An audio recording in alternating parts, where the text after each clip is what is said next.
안녕하세요. 요즘 유튜브에서 사연을 재미있게 들으면서 많은 분들의 인생을 간접적으로 경험하는 것이 저에게는 힐링이 되는데요. 특히나 감동적인 이야기를 보면서 남자인 제가 콧물까지 흘려가며 눈물을 흘린 적이 한두 번이 아닙니다. 그리고 참 힘든 삶이었지만 그래도 그 안에서 좋은 사람들을 만나고 끝에나마 웃으며 지내시는 분들의 사연들을 들으면서 나에게도 저렇게 좋은 인연이 있으면 좋겠다라는 생각을 한 적도 많이 있었어요. 근데 얼마 전 그런 좋은 인연이 저에게도 있다는 것을 알게 되었습니다. 물론 이 인연을 알기까지 험난한 시간들이 있기는 했어요. 제 인생에서 아픈 경험을 해야만 했거든요. 그 이야기를 저도 한번 적어볼게요. 제 고향은 논산입니다. 부모님 두 분 다 논산 분이셔서 그쪽에서 태어나고 고등학교를 졸업할 때까지 논산에서 자랐어요. 밑으로는 여동생이 하나 있었고 저희 두 남매는 나름 공부에 대한 욕심이 있어서 둘 다 공부를 열심히 한 편이었습니다. 그리고 저희가 이렇게 공부에 집중을 할 수 있었던 건 어머니의 노력이 컸어요. 저희 아버지는 젊을 때 풍을 맞아 거동이 불편하신 분이셨습니다. 그래서 일을 할 수 없는 상황이었어요.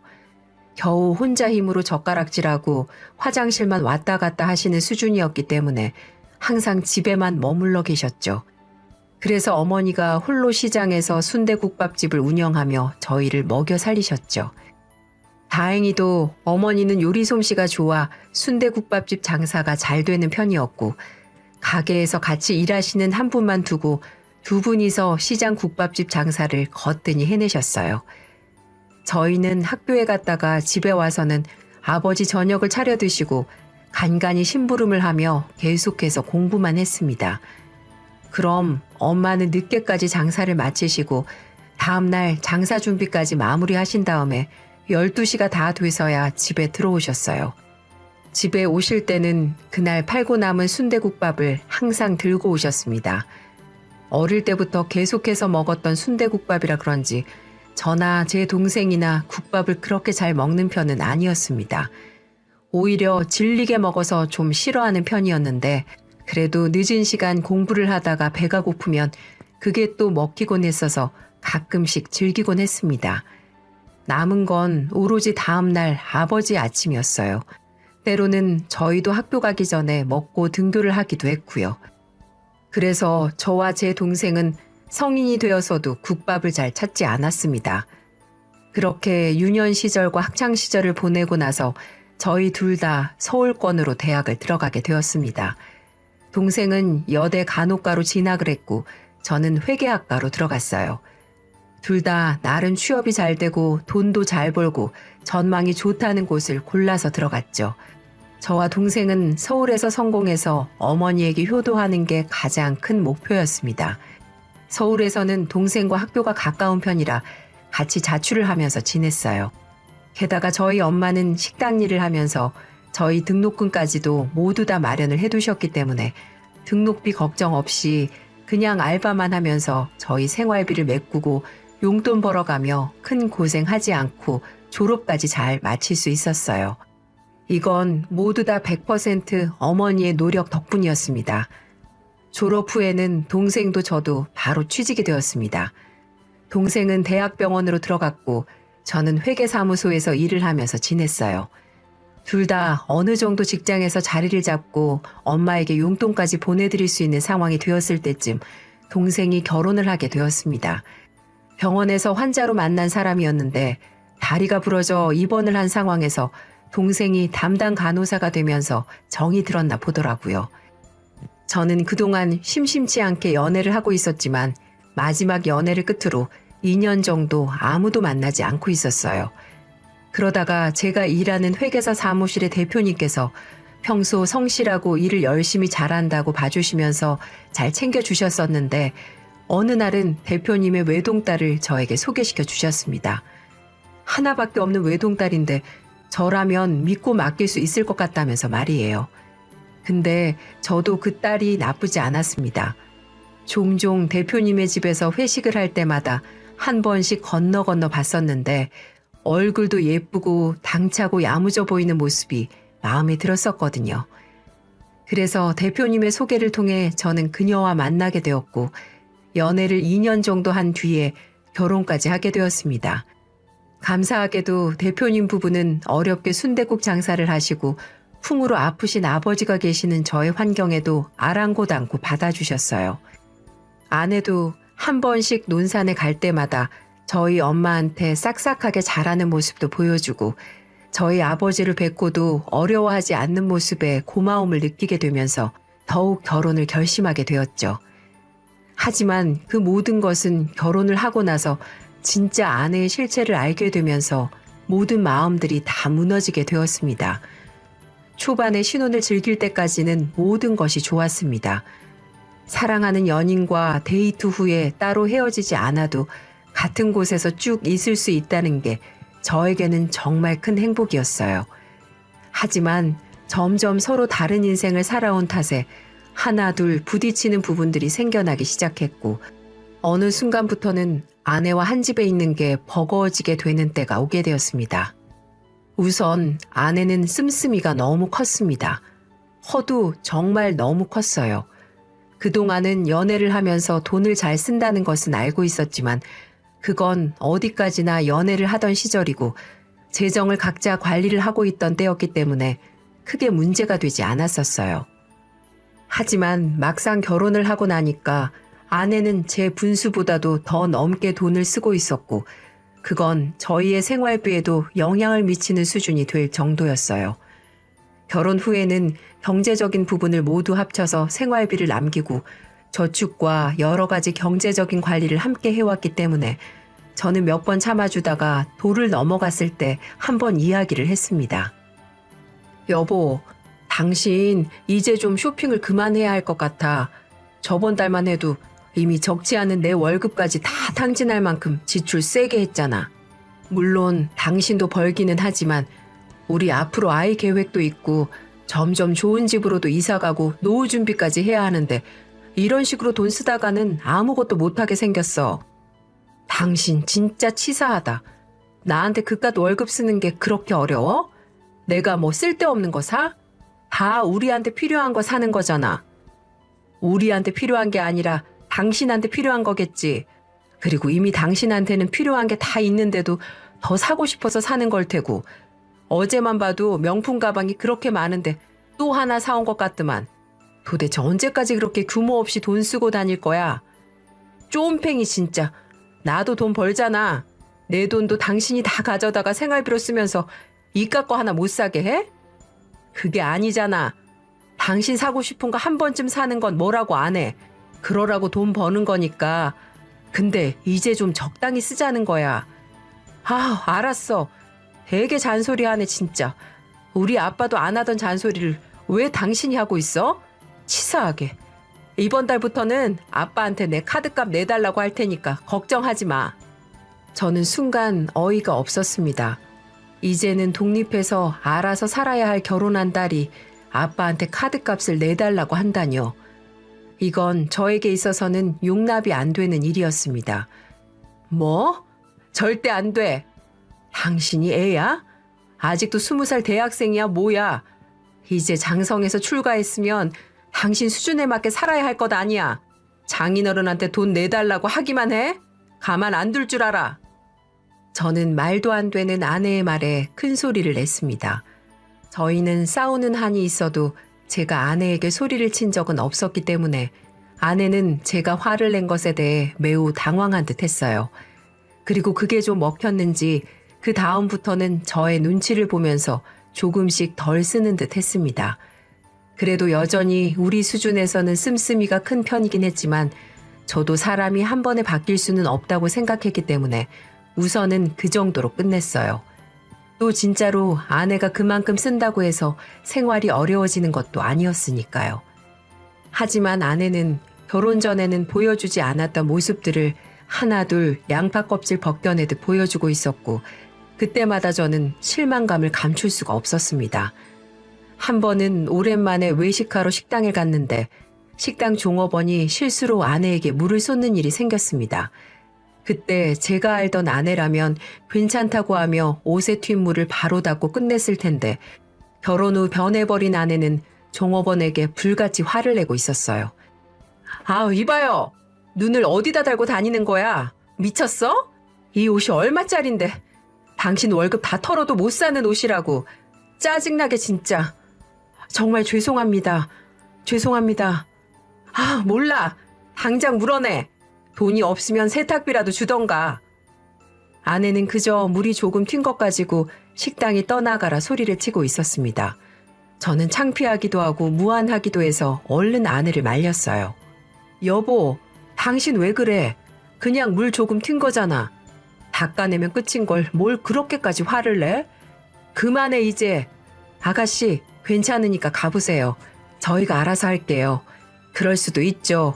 진짜 괜찮으니까 걱정하지 마시고요. 당신은 대체 누구 편이야? 아, 짜증나. 나 갈래. 아내는 제가 종업원의 편을 들었다며 아예 식당을 나가버렸고 저도 어쩔 수 없이 아내를 따라가 그날은 외식도 못하고 대판 밖에서 싸우고는 집으로 돌아갈 수밖에 없었습니다. 아내의 이런 문제는 한두 가지가 아니었어요. 내가 알던 사람이 맞나 싶을 정도로 변해 있었죠. 그리고 또 하나 아내에게 크게 실망해버린 사건이 또 발생하고 말았습니다. 아버지는 오랜 시간 풍을 겪고 계셨는데 또 한 번의 풍이 찾아오면서 아예 침대 생활을 하실 수밖에 없었습니다. 이제는 거동도 아예 할 수 없고 대소변도 가릴 수 없는 상황이 되어 어머니가 24시간 붙어 있어야 했는데 일 때문에 그럴 수가 없었죠. 근데 서운하게도 아내는 한 번도 같이 가주질 않았어요.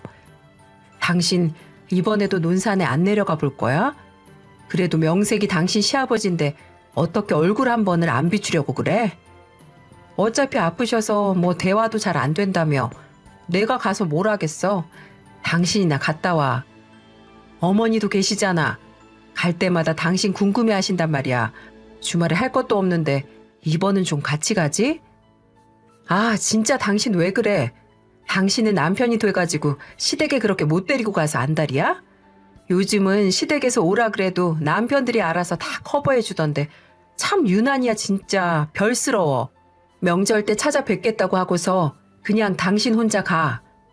아내는 오히려 아픈 부모가 있는 시댁에 데리고 가는 저를 이상한 사람 취급하며 같이 가주질 않았습니다. 이때는 진짜 오만정이 다 떨어지는 것 같았어요.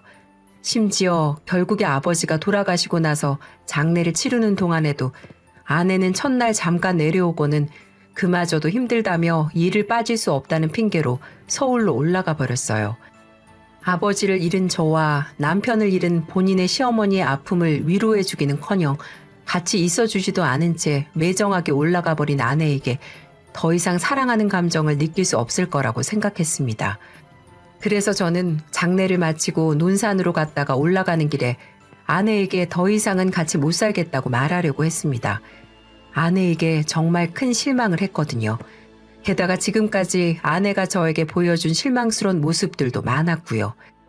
하지만 논산에 다녀오고 나서 이혼에 대해 알아보려고 슬슬 이야기를 하려고 할 때쯤 놀라운 소식이 저에게 전달되었습니다. 퇴근 후 집에 가니 아내는 잔뜩 흥분을 한 상태로 저를 맞이했어요. 여보, 왜 이렇게 늦었어? 내가 얼마나 기다렸는데. 당신 오면 서프라이즈 해주려고 나는 회사 끝나자마자 왔단 말이야. 여보, 이것 봐. 이게 뭐야? 뭐긴 뭐야. 우리 가족 3명 됐다는 표시잖아. 놀랍게도 아내가 보여준 것은 임신 테스트기였고 선명하게 찍혀있는 2줄을 보면서 저도 흥분을 감출 수가 없었습니다. 뭐? 이게 뭐야? 진짜 당신 임신한 거야? 이거 진짜야? 그래, 우리 드디어 아기 생겼어. 타이밍이 참 얄궂게도 제가 이혼을 결심하고 있던 때에 아이가 찾아왔고 저는 뱃속에 있는 아이를 생각하며 다시 한번 아내와 잘해봐야겠다는 생각을 했습니다. 임신을 하고 난 아내는 태교가 중요하다면서 그때부터는 다시 얌전하게 지내더라고요. 그래서 어느 정도 살만한 정도가 되었습니다. 사랑스러운 아기가 태어나고 5년 정도를 더 살면서 다시 저는 아내의 좋은 모습을 보고자 노력했고 그랬더니 또 제가 연애 시절 아내에게 느꼈던 좋은 감정들이 되살아날 수 있었습니다. 덕분에 저희는 다시 사이가 좋아졌어요. 하지만 또다시 저는 아내에게 결정적으로 실망을 하게 되는 경험을 하게 되었고, 전에 느꼈던 아내에 대한 실망감들이 요동을 치면서 부부 사이에 큰 위기가 찾아오게 되었습니다. 아버지가 돌아가시고 나서 어머니는 여전히 순댓국밥집을 운영하고 계셨습니다. 평생을 해온 일인데 갑자기 그만두면 오히려 더 몸이 병나고 외로울 것 같다고 하시기에 저희도 계속 하시도록 두었었어요. 하지만 어머니의 몸은 이미 망가져버린 상황이었습니다. 저는 퇴근 후 집에 있는 상황이었고 갑작스럽게 여동생에게 다급히 전화가 왔어요. 오빠, 우리 엄마 어떡해? 미정아, 왜 그래? 무슨 일이야? 엄마한테 무슨 일 생긴 거야? 울지 말고 똑바로 말해봐. 엄마가 암이래.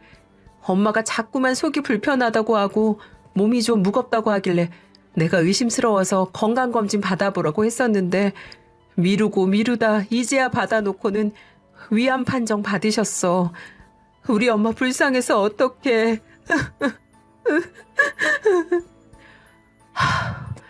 일단 진정해. 병원에서는 뭐래? 치료가 가능한 상황이래? 일단 아예 힘든 건 아닌가 봐. 우선은 입원해서 계속 치료를 해야 하는 것 같아. 우리 엄마 나을 수 있겠지? 그럼 걱정하지 마. 너도 병원에서 일해봐서 알 것 아니야. 우선 병원에서 치료가 가능하다고 했으니까 엄마부터 입원시키자. 근데 오빠, 엄마한테 이야기해서 서울 병원으로 가라고 얘기해봤는데 엄마는 논산이 좋다고 하셔서 병원은 논산 쪽으로 알아봐야 할 것 같아. 안 돼. 먼저 서울 큰 병원으로 모시고 상황 보고 논산으로 모시던가 할게. 그건 걱정하지 마. 내가 알아볼 테니까. 너도 너무 마음 쓰지 말고 일단 기다리고 있어. 엄마 괜찮아지실 거야. 갑작스러운 어머니 암 소식에 저도 순간 눈앞이 캄캄했습니다. 아버지가 돌아가시고 얼마 안 되어 어머니까지 아프다고 하니 더 효도하지 못한 것에 대한 죄책감이 들더라고요. 그렇게 서울에서 어머니를 모시고 검사를 다시 받았더니 위암 2기 판정을 받았습니다. 의사 말로는 치료만 잘 받으면 나을 수도 있다고 했어요. 그래서 어머니 말대로 논산으로 병원으로 옮겨 최대한 공기 좋은 곳에서 엄마를 모시기로 결정했습니다. 그리고 이제라도 노년의 어머니 곁에서 좀 돌봐드리고 싶어 며칠을 고민하다가 아내에게 얘기를 꺼냈습니다. 여보, 있잖아. 엄마가 암이라고 하시네. 근데 병원에서는 입원을 해야 한다고 한 상황이야. 엄마는 논산에 계시고 싶다고 하시는데 근데 병원에 계시면 계속 돌봐줘야 할 사람이 필요하잖아. 나는 그걸 내가 좀 하고 싶어. 물론 옆에 요양보호사를 붙여드리긴 해야겠지만 가까운 데서 내가 계속 이젠 돌봐드리고 싶어. 뭐? 그래서 하고 싶은 얘기가 뭐야? 그래서 말인데 나 이제 회계일도 장인어른 밑에서 많이 배웠잖아. 우리 공기 좋은 논산으로 가서 회계사 사무실 차려서 우리 엄마 옆에서 지내면 안 될까? 뭐? 미쳤어? 절대 싫어.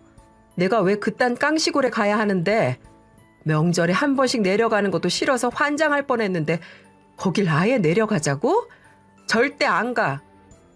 당신 진짜 말을 어떻게 그렇게 해? 막말로.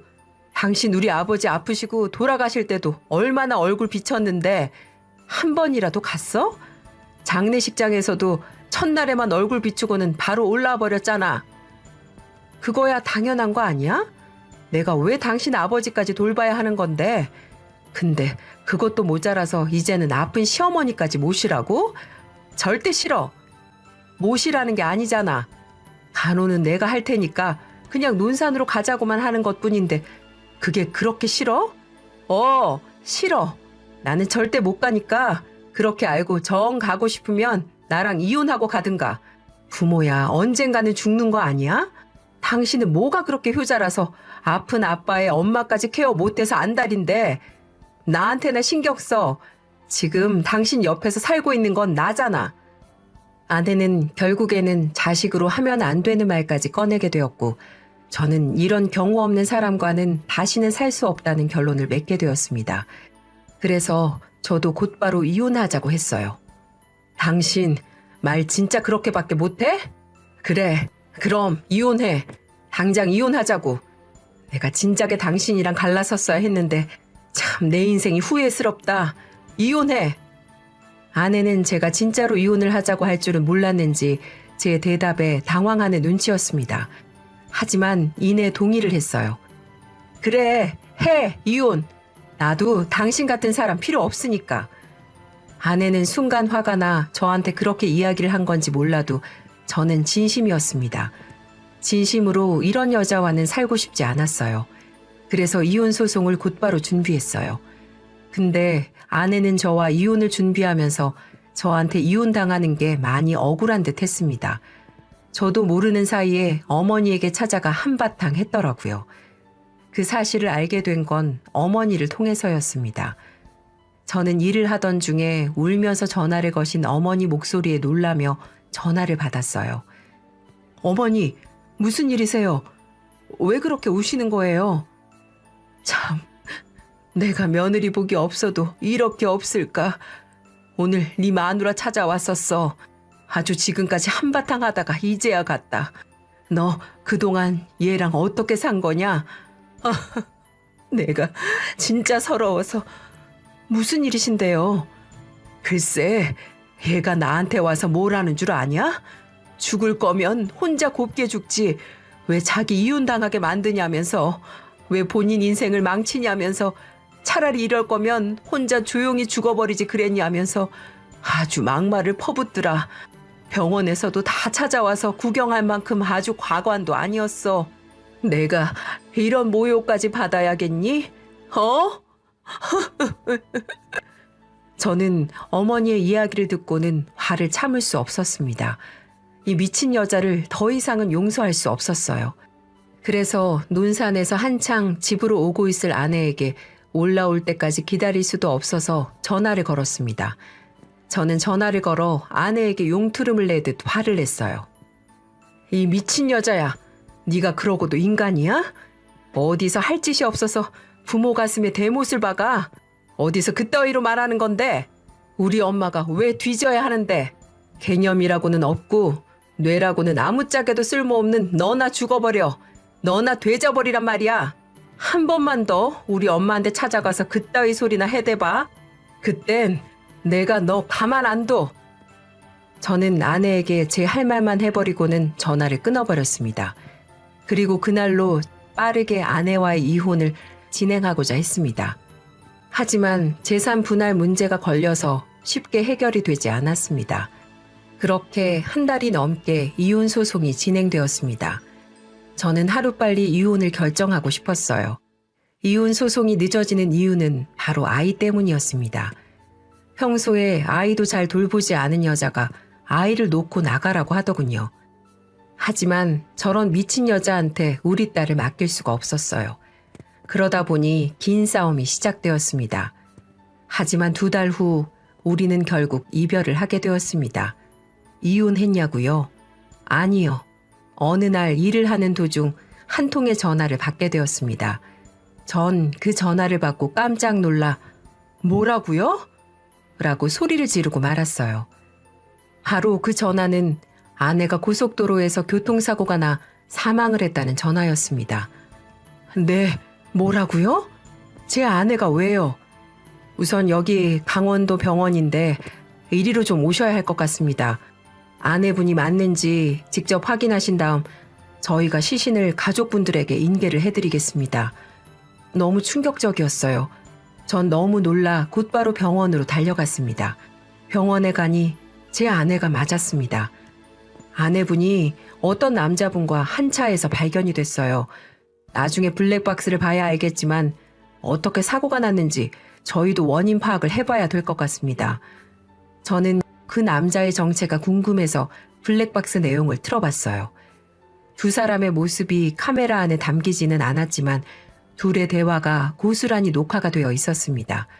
어이없게도 같이 강원도로 떠나고 있던 남자는 아내의 내연남이었습니다. 둘의 대화는 대충 이랬어요. 당신 이혼은 언제 마무리되는 거야? 그 인간이 재산 못 주겠대? 몰라. 애도 데리고 간다고 하는데 그래도 애는 내가 키우고 싶어서. 근데 양육권하고 재산 분할 때문에 쉽게 안 끝나네. 이 둘은 이혼에 대해 이야기를 하고 있었고 누가 들어도 보통 사이가 아니었습니다.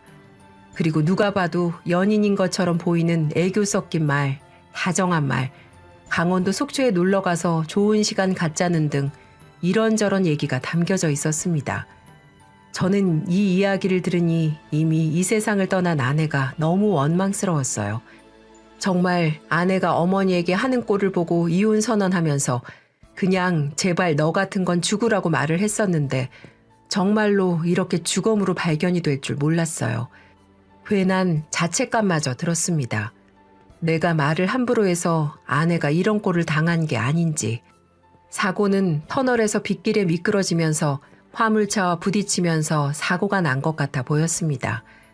게다가 처가 쪽에서는 저희가 이혼 소송을 하고 있는지 모르고 있었기 때문에 저는 우선 아내의 장례까지는 모두 다 마무리를 했습니다. 그리고 발인까지 모두 마친 뒤 아내의 유품을 정리하러 저희 집으로 온 장모님과 장인어른에게 모든 이야기를 다 해드렸어요. 장모님, 장인어른, 사실 아내가 살아있을 때 말씀을 드렸어야 했는데 저희 이혼 소송 중이었습니다. 저희끼리 진행을 했어요.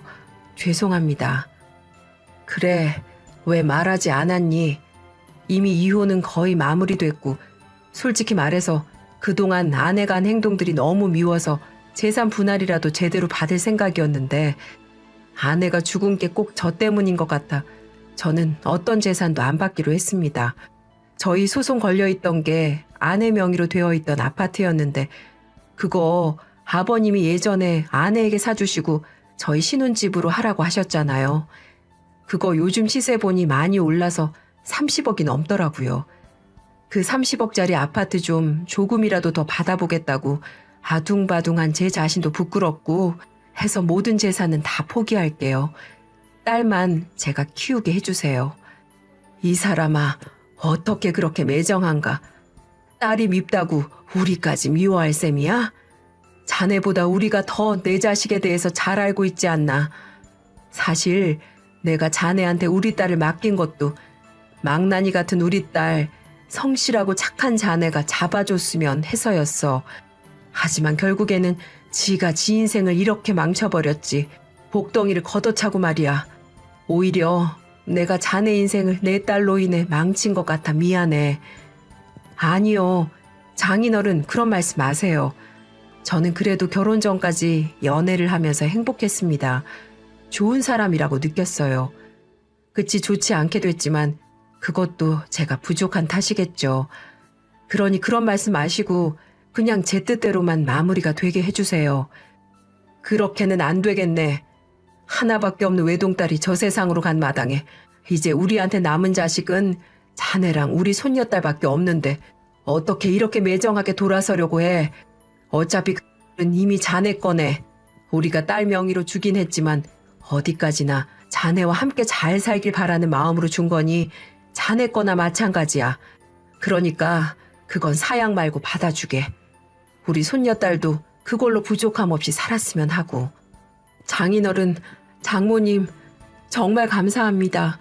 그리고 죄송합니다. 아니다, 아닐세. 그냥 매몰차게 우리 외면하지만 마. 큰 거 바라지 않고 우리는 그저 한 번씩 손녀딸 얼굴 보여주고 자네 잘 살고 있는 것만 확인시켜주면 돼. 그럼 다른 건 일절 바라지 않겠네. 장모님, 그렇게 하겠습니다.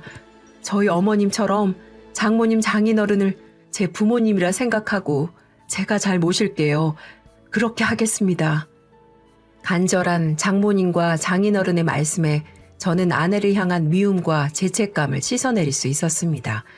물론 아내가 저에게 했던 행동들은 여전히 저에게는 상처로 남아 있습니다. 사랑에 맞지 않았던 사람이 준 상처였기 때문에 더 쉽게 아물지 않고 있어요. 하지만 그 상처를 다시 장모님과 장인어른이 감싸 안아주셨습니다. 내쳐도 아무 할 말 없는 사위를 끌어안아 주셨고 오히려 먼저 보내버린 딸 대신에 자식으로 삼아주신 은혜를 받을 수 있었죠. 저는 처음에는 면목이 없었지만 지금은 천천히 다시 마음을 열어 장모님과 장인어른에게 저의 마음을 주고 있습니다. 저는 아내의 장례식을 마치고 장모님과 장인어른과의 마음의 짐도 다 털어낸 이후에 어머니가 계시는 논산으로 내려왔습니다. 딸도 공기 좋은 농촌에서 어린 시기를 보내는 게 더 좋을 것 같아 처가 부모님도 다 이해를 해주셨어요. 저 역시도 논산에서 회계사 사무소를 차려서 잘 운영해 나가고 있어요. 시골이기는 해도 점점 개발되고 있는 지역들이 많아지고 있어 조금씩 자리를 잘 잡아가고 있는 중입니다. 어머니도 건강이 많이 호전되셨어요. 물론 치료 과정이 버겁고 힘든 상황이지만 워낙에 마음이 강하신 분이라 그런지 잘 이겨내고 계시네요. 저는 홀로 딸을 키우고 회사도 운영하며 아프신 어머니까지 돌보는 바쁜 생활을 이어가고 있어요. 앞으로도 계속해서 저의 삶은 이렇게 이어질 것 같네요.